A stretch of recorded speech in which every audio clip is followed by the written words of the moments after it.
এজন্য আমি আজকে আপনাদের সামনে পবিত্র কোরআনের এমন এক আয়াত তিলাওয়াত করেছি যে আয়াতে কোরআন, সুন্নাহ, ইজমা, কিয়াস এই চারটা জিনিসকেই ইসলামী শরীয়তের দলিল আল্লাহ পাক রব্বুল আলামিন স্বয়ং কোরআনে ধার্য করে দিয়েছে।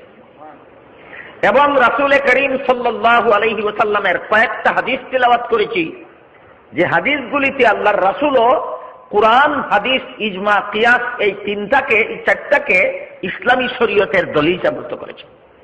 তিলাওয়াতকৃত আয়াতটা হল সূরা নিসার 59 নম্বর আয়াত। সেখানে আল্লাহ বলেন, ইয়া আইয়ুহাল্লাযীনা আমানু আতিউল্লাহ ওয়া আতিউর রাসূল ওয়া উলিল আমরি মিনকুম ফাইন তানাযাআতুম ফি শাইইন ফারুদ্দুহু ইলাল্লাহি ওয়া রাসূলিহি। এই আয়াতের ব্যাখ্যায়, আয়াতটা হলো সূরা নিসার 59 নম্বর আয়াত। আয়াতের ব্যাখ্যায় পৃথিবীর বিখ্যাত মুফাসসিরে কুরআন এবং পৃথিবীর বিখ্যাত দার্শনিক, সাথে সাথে পৃথিবীর বিখ্যাত ওলি আল্লামা ইমাম ফখরুদ্দিন রাজি রহমতুল্লাহ আলাইহি তার অমর গ্রন্থ তাফসীরে কাবীরে লেখেন, ইয়া আইয়ুহাল্লাযীনা আমানু বলে আল্লাহ ইমানদারদেরকে সম্বোধন করেছেন। সম্বোধন করে আতিউল্লাহ বলে আল্লাহর কোরআনকে তাদের জন্য ইসলামী শরীয়তের দলিল সাব্যস্ত করে দিয়েছে। আতিউর রাসূল বলে রাসূলের সুন্নাহকে ইমানদারদের জন্য ইসলামী শরীয়তের দলিল সাব্যস্ত করে দিয়েছে। উলিল আমরি মিনকুম বলে উম্মতের ইজমাকে ইমানদারদের জন্য ইসলামী শরীয়তের দলিল সাব্যস্ত করে দিয়েছেন। ফাইন তানাযাতুম ফি শাইইন ফারুদ্দুহু ইলাল্লাহি ওয়া রাসূলিহি বলে মুস্তাহিদ ইমামগণের কিয়াসকে ইমানদারদের জন্য ইসলামী শরীয়তের দলিল সাব্যস্ত করে দিয়েছেন। তাহলে ইসলামী শরীয়তের চার দলিল কোরআন, হাদিস, ইজমা, কিয়াস পেলাম কোথায়? কোরআনের কোন সূরার কত নম্বর আয়াতে? সূরা নিসার 59 নম্বর আয়াতে। একটা প্রশ্ন অনেকের মনে অনেক সময় জাগে যে কোরআন, হাদিস আমাদের হাতে থাকা অবস্থায় আমরা ইসলামী শরীয়তের দলিল উম্মতের ইজমার মধ্যে ঐক্যমতে তালাশ করতে যাব কেন? কোরআন, হাদিস আমাদের হাতে থাকা অবস্থায় আমরা মুস্তাহিদুনের কিয়াস এর দ্বারা সমাধান নিতে যাব কেন? এই প্রশ্নের জবাবে ফুকাহায়ে কেরাম লিখেছেন, ইসলামের যাবতীয় বিধিবিধান পুঙ্খানুপুঙ্খরূপে বিস্তারিত এবং সুস্পষ্টভাবে কোরআনেও বর্ণিত নাই, হাদিসেও বর্ণিত নাই। বিভিন্ন কারণে, সেই কারণগুলি এখানে আলোচনা করার মতো সময় সুযোগ নাই। ইসলামের যাবতীয় বিধিবিধান সুস্পষ্টভাবে কোরআনে এবং হাদিসে বর্ণনা করলে মানুষ নিজেই বিভিন্ন সমস্যার সম্মুখীন হবে। এই সমস্ত সমস্যা থেকে ইসলামের বিধান পালন করেনেওয়ালাদেরকে রক্ষা করার জন্যই, এক কথায় ইসলামী অনুশাসন পালনের সুযোগ সুবিধা এবং এই সুযোগ সুবিধার প্রশস্ততা প্রদানের জন্যই আল্লাহ ইচ্ছাকৃতভাবে কোরআনে এবং হাদিসে অনেক বিধান অস্পষ্ট রেখে দিয়েছেন, সুস্পষ্ট বিবরণ দেননি। এর একটা ভাই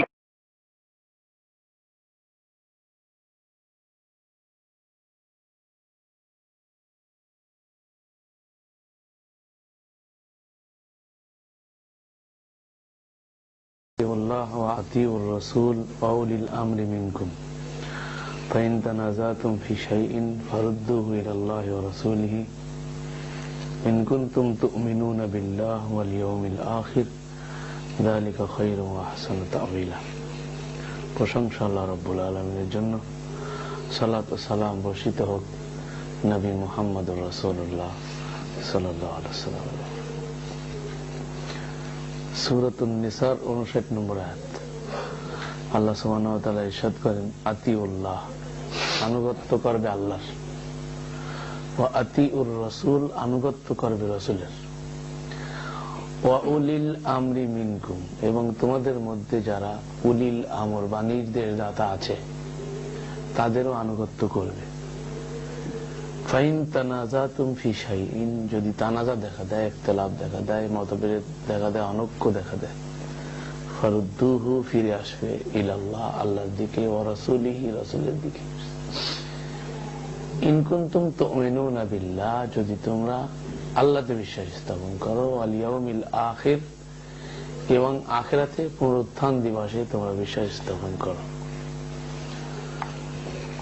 যালিকা খায়রুম ওয়া আহসানু তা'ওয়িলা, এটাই তোমাদের জন্য কল্যাণের দিক থেকে উত্তম। আমরা যদি কোরআন থেকে পূর্ববর্তী মুসলিমদের ইতিহাস দেখি, তাহলে দেখা যায় যে আল্লাহ রাব্বুল আলামিন যুগে যুগে নেতৃত্ব নিজে সিলেকশন করে পাঠিয়েছেন মুসলিমদের ইউনিটির জন্য। মুসলিমদের ইউনিটির জন্য আল্লাহর সিলেকশনকৃত যে সব নেতৃত্ব ছিল তারা ছিল নবী এবং রাসূল। এটা কি রেকর্ডিং হচ্ছে?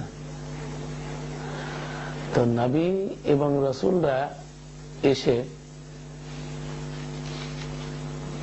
দুটো বিষয়ের দিকে আহ্বান করতেন, কোরআন দ্বারা প্রমাণিত, সেটা হচ্ছে ফাত্তাকুল্লাহ ওয়া আতিউন, তোমরা আল্লাহকে ভয় করো, অর্থাৎ আল্লাহকে মানো,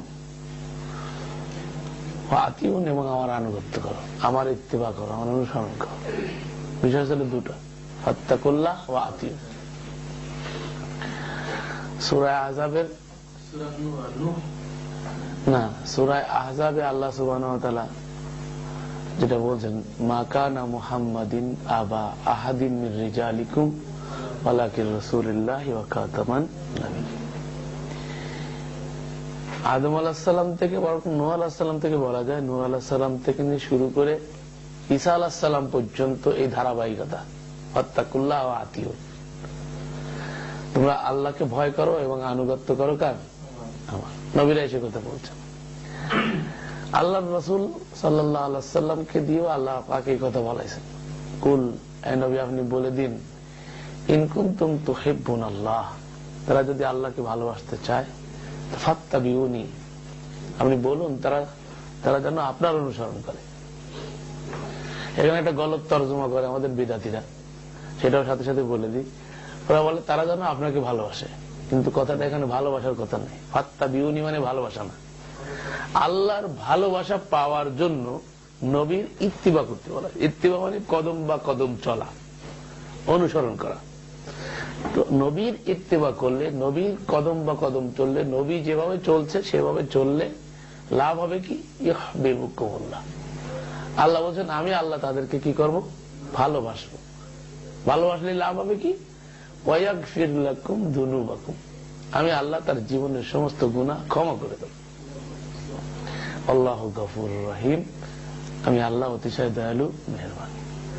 তাহলে এখানে আল্লাহ বলছেন যে আল্লাহকে পাওয়ার ইমানের মৌলিক একটা বিষয় হচ্ছে আল্লাহর ভালোবাসা। ইমানের মৌলিক বিষয় যেটা, সেটা কি? আল্লাহর ভালোবাসা। এই আল্লাহর ভালোবাসাকে অর্জন করার মাধ্যম হচ্ছে নবীর ইত্তিবা। নবী সাল্লাল্লাহু আলাইহি সাল্লাম শেষ, নবীর পরে আর কেউ আসবে না, খতম। আল্লাহ রাসূল বলেছেন আনা খাতামুন নবিয়্যিন লা নবিয়্যা বাদি। খুব সেনসিটিভ বিষয়, কিন্তু বোঝার চেষ্টা করেন। আমার ভুল হতে পারে, ভুল হলে আমার ভুলটাকে যাতে সংশোধন হয় সেটাও দরকার। আমি যা বুঝেছি তাই আমি বুঝাচ্ছি। এখন নবী সাল্লাল্লাহু আলাইহি সাল্লামের অনুসরণের ইত্তিবার মাধ্যমে আমরা কি করব? আল্লাহর ভালোবাসা অর্জন করব। তো নবী যতদিন ছিলেন, সাহাবা ইকরাম রিদওয়ানুল্লাহি আলাইহিম আজমাইন নবীকে দেখে দেখে অনুসরণ করেছেন। অনুসরণ করার জন্য ব্যক্তি সত্তা লাগে। সত্তা ছাড়া আপনি অনুসরণ করবেন কি করে?